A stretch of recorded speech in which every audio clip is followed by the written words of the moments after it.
4 दिसंबर 1971 रात के ठीक 12:30 हो रहे थे। राजस्थान के थार रेगिस्तान में कड़ाके की ठंड थी और लोंगेवाला पोस्ट पर एक अजीब सी खामोशी छाई थी। मेजर कुलदीप सिंह चांदपुरी अपने बंकर के बाहर खड़े थे।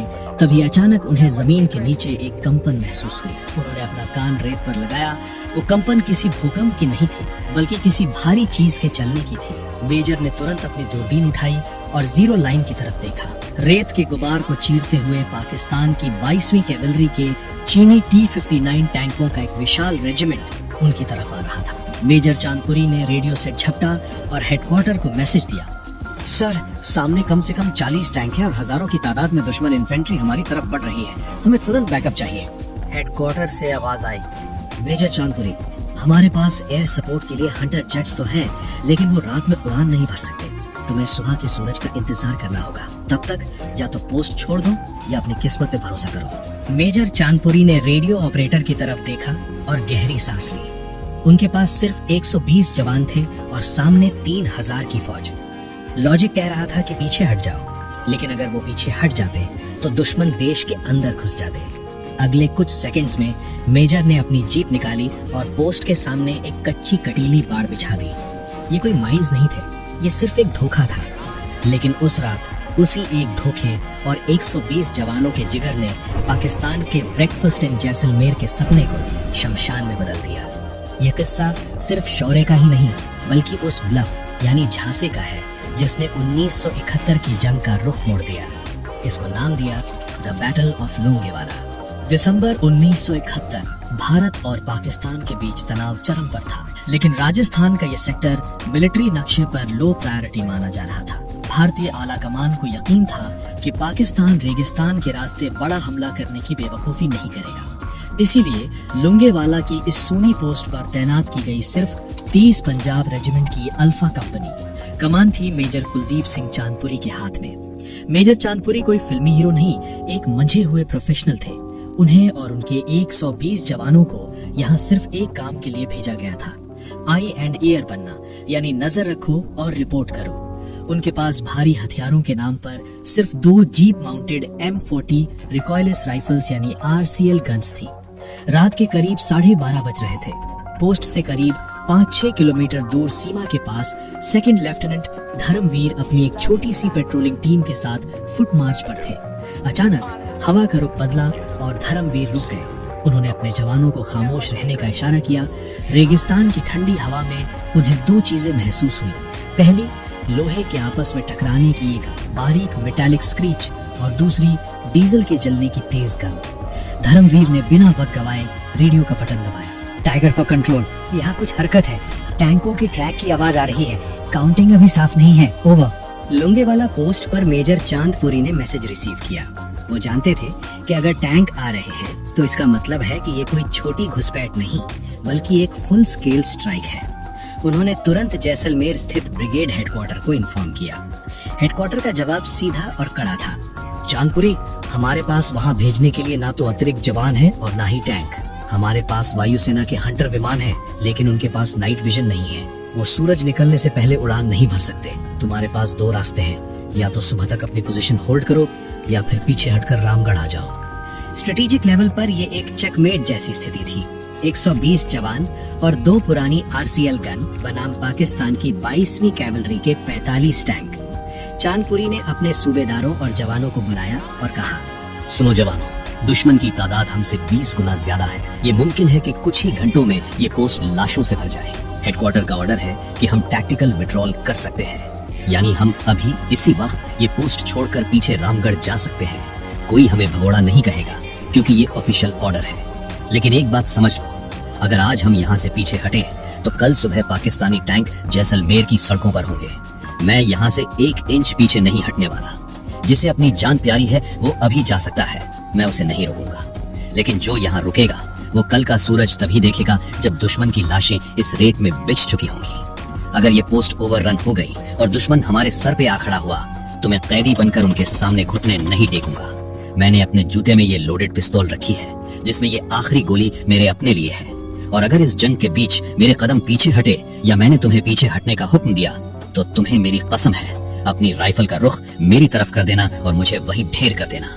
मेरी लाश इस लकीर के उस पार नहीं जानी चाहिए। अगले कुछ सेकंड्स तक वहाँ सिर्फ हवा की आवाज थी। किसी ने नारा नहीं लगाया, किसी ने शोर नहीं मचाया।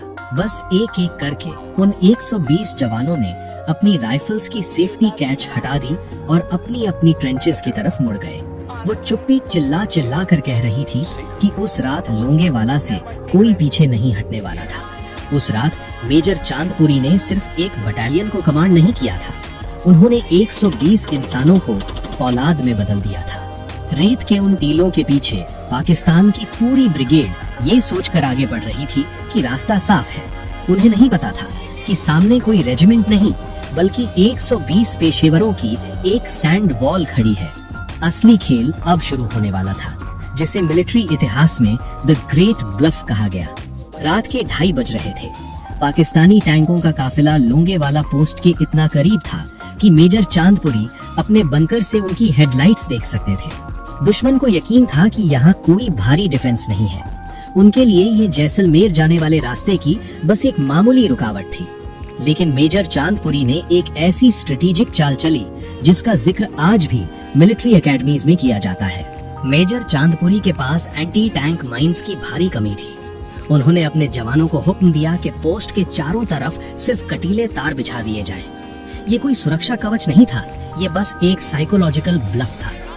जैसे ही पाकिस्तान के पहले T-59 टैंक ने इन तारों को देखा, उनके कमांडर के माथे पर पसीना आ गया। मिलिट्री प्रोटोकॉल कहता है जहां कटीले तार हैं वहां माइंस पक्की हैं। पाकिस्तान की पूरी इन्फेंट्री और टैंक रेजिमेंट वहीं रुक गई। उन्होंने अपने इंजीनियर्स को बुलाया और अगले 2 घंटे उस नकली माइंस को साफ करने में बर्बाद कर दिए जो वहां थी ही नहीं। इन 2 घंटों ने लोंगेवाला की किस्मत बदल दी। इसी दौरान मेजर चांदपुरी ने अपनी दूसरी चाल चली। उन्होंने अपनी 2 RCL गन वाली जीपों को रेत के ऊंचे टीलों के पीछे छिपा दिया।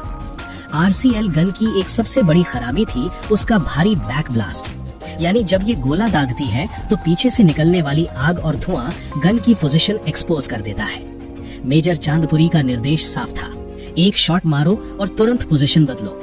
जैसे ही पाकिस्तानी टैंकों ने आगे बढ़ने की कोशिश की, भारतीय जवानों ने सटीक निशाना साधा। अंधेरे में पाकिस्तानियों को ये समझ ही नहीं आया कि उन पर हमला कहां से हो रहा है। उन्हें लगा कि लोंगेवाला पोस्ट पर भारत की कोई बड़ी बटालियन मौजूद है। इसी बीच कुदरत ने भी भारत का साथ दिया। पाकिस्तान ने जिन भारी टैंकों पर भरोसा किया था वो यूरोपीय मैदानों के लिए बने थे। लोंगेवाला की नर्म रेत में वो टैंक धंसने लगे। जैसे जैसे ड्राइवर इंजन तेज करते, टैंक और गहरे धंसते चले गए। दुश्मन का शॉक एंड ऑ हमला अब एक ट्रैफिक जैम में बदल चुका था। सुबह होने में अब सिर्फ 3 घंटे बाकी थे। पाकिस्तान की स्ट्रैटेजी फेल हो रही थी, लेकिन खतरा टला नहीं था। उनके पास अभी भी हजारों की तादाद में पैदल सेना थी जो किसी भी वक्त पोस्ट को घेर सकती थी। चांदपुरी के 120 जवान थक चुके थे, गोलियां कम हो रही थी और सूरज निकलने में अभी भी वक्त था। सारा दारोमदार अब एक ही चीज पर था, क्या भारतीय वायुसेना के हंटर जेट्स समय पर पहुंच पाएंगे? 5 दिसंबर की सुबह लोंगेवाला पोस्ट पर मेजर चांदपुरी और उनके जवानों के लिए पिछले 8 घंटे किसी सदी से कम नहीं थे। गोलियां खत्म होने पर थीं, जवान बुरी तरह थक चुके थे और दुश्मन की पैदल सेना अब आखिरी हमले के लिए पोजीशन ले रही थी। ठीक उसी वक्त जैसलमेर एयरबेस पर एक अलग तरह की हलचल थी। एयरबेस पर IAF की 122 स्क्वाड्रन के विमान खड़े थे। इनके कमांडर थे विंग कमांडर MS बावा। लोंगेवाला से आई कॉल का इंतजार वो पूरी रात से कर रहे थे। सुबह की पहली किरण के साथ ही 2 हंटर विमानों ने उड़ान भरी। इन विमानों की एक बड़ी स्ट्रेटेजिक कमी थी, इनके पास कोई रडार या आधुनिक नेविगेशन नहीं था। पायलटों को अपनी आंखों से दुश्मन को ढूंढना था। पायलट को जो दिखा वो किसी टारगेट प्रैक्टिस जैसा था। पाकिस्तान के 40 से ज्यादा टैंक लोंगेवाला की उस नर्म रेत में फंसे हुए थे। वो न आगे जा सकते थे न पीछे। मिलिट्री की भाषा में इसे कहते हैं सिटिंग डक्स। यहाँ पाकिस्तान की सबसे बड़ी स्ट्रेटेजिक गलती सामने आई। उन्होंने इतना बड़ा हमला तो किया, लेकिन अपने टैंकों को हवाई सुरक्षा नहीं दी। उन्हें लगा था कि वो सुबह होने से पहले लोंगेवाला फतह कर लेंगे। सुबह 7:30 बजे पहली स्ट्राइक हुई। हंटर जेट्स ने अपनी 30 mm एडन कैनन्स और T-10 रॉकेट से आग उगलनी शुरू की। रेगिस्तान में टैंकों के पास छिपने की कोई जगह नहीं थी। जैसे ही एक टैंक फटता, उसका काला धुआं दूसरे टैंकों की पोजीशन बता देता। पायलटों ने बारी बारी से सॉटीज की, एक जाता दूसरा आता। दोपहर होते होते लोंगेवाला का नजारा बदल चुका था। पाकिस्तान की 22वीं कैवलरी रेजिमेंट का गर्व उनके T-59 टैंक्स अब जलते हुए लोहे के ढेर थे। पाकिस्तानी सेना में भगदड़ मच गई। जो टैंक सही सलामत थे, उनके चालक उन्हें वहीं छोड़कर पैदल ही सीमा की तरफ भागने लगे। शाम होते होते जंग खत्म हो चुकी थी। पाकिस्तान की 18वीं डिवीजन पूरी तरह तबाह हो गई थी। जब मेजर चांदपुरी और उनके जवान अपनी ट्रेंचेस से बाहर निकले तो उनके सामने एक कब्रिस्तान था, दुश्मन की स्ट्रेटजी और उनके अहंकार का कब्रिस्तान। भारत के 120 जवानों ने दुनिया को बता दिया था कि युद्ध सिर्फ हथियारों से नहीं, बल्कि सही समय पर सही फैसले और स्ट्रेटेजिक ब्लफ से भी जीता जा सकता है। आज भी लोंगेवाला की उस रेत में वो पाकिस्तानी टैंक वहीं खड़े हैं, इस बात की गवाही देने के लिए कि उस रात क्या हुआ था। जंग खत्म हो चुकी थी। लोंगेवाला की वो तपती रेत अब ठंडी पड़ रही थी, लेकिन जो निशान वहां छूट गए थे, उन्होंने इतिहास की दिशा बदल दी। दुनिया के मिलिट्री एक्सपर्ट्स आज भी इस बात पर सर खुजलाते हैं कि सिर्फ 120 जवानों ने 3000 की फौज और 45 टैंकों को कैसे रोक लिया। इसका जवाब बहादुरी तो है ही, लेकिन उससे बड़ा जवाब है इरादा। लोंगेवाला की ये जीत सिर्फ एक पोस्ट को बचाने की कहानी नहीं थी, ये जैसलमेर को बचाने की कहानी थी, ये जोधपुर को बचाने की कहानी थी। अगर उस रात मेजर चांदपुरी की कंपनी पीछे हट जाती तो पाकिस्तान का ब्रेकफास्ट इन जैसलमेर का सपना सच हो जाता।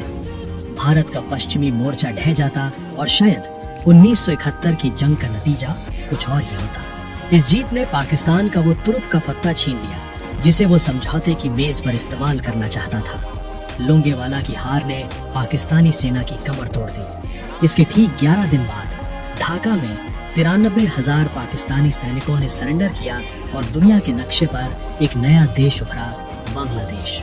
भारत ने उस रात लोंगेवाला पोस्ट पर अपने सिर्फ 2 जाबाज खोए, वहीं पाकिस्तान के 200 से ज्यादा जवान और 34 से ज्यादा टैंक उसी रेत में दफन हो गए। आज भी जब आप थार रेगिस्तान की उन खामोश रातों में लोंगेवाला से गुजरेंगे तो आपको रेत के टीलों के पीछे से वो लोहे की रगड़ और इंजनों की गूंज सुनाई देगी। वो टैंक आज भी वहीं खड़े हैं, जंग खाए हुए, बेबस और लाचार। वो टैंक पाकिस्तान की उस सबसे बड़ी भूल की गवाही देते हैं जो उन्होंने 1971 की उस काली रात में की थी। उन्होंने सोचा था कि रास्ता साफ है, उन्हें अंदाजा नहीं था कि भारत की सरहद पर लोहा नहीं, फौलादी जिगर पहरा दे रहे हैं। इसे कहा गया द बैटल ऑफ लोंगेवाला, एक ऐसी जंग जो सिर्फ जीती ही नहीं गई बल्कि रची गई थी।